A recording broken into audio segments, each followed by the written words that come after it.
Mardi 28 mars, la chambre de l'instruction de la cour d'appel de Toulouse a donné son verdict concernant la nouvelle demande de remise en liberté de Cédric Jubilard.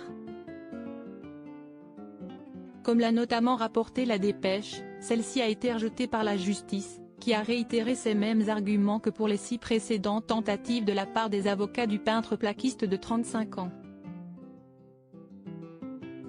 En effet, elle met en avant la préservation des indices, la protection des témoins et le risque de trouble à l'ordre public pour empêcher le mari de Delphine Jubilard, disparu depuis la mi-décembre 2020, d'échapper à sa détention provisoire.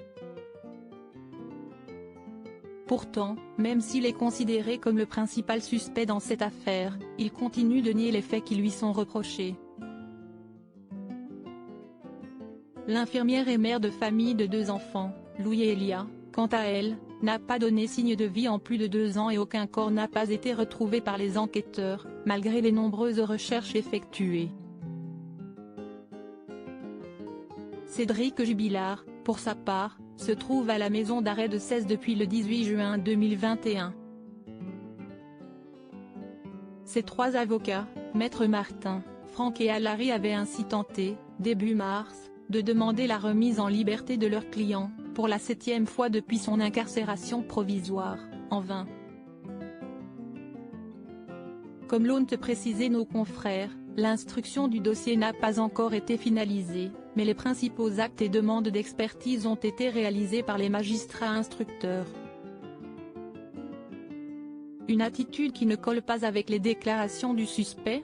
L'accusation continue de se concentrer sur le mari de Cédric Jubilard, même si ce dernier bénéficie toujours de la présomption d'innocence, parce que, d'après elle, le comportement et l'attitude du principal suspect après la disparition de son épouse ne collent pas avec ses habitudes, souligne la Dépêche.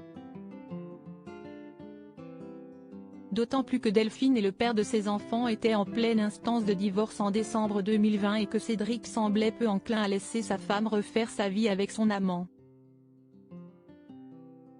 Si est en tout cas ce que laissent penser ces accès de jalousie, rapportés notamment dans les colonnes du quotidien régional par l'avocat Mourad Batik, représentant l'oncle, la tante, le cousin et les cousines de l'infirmière disparue, en avril dernier. Article écrit avec la collaboration de 6 médias Crédit Photo, capture écran BFM TV.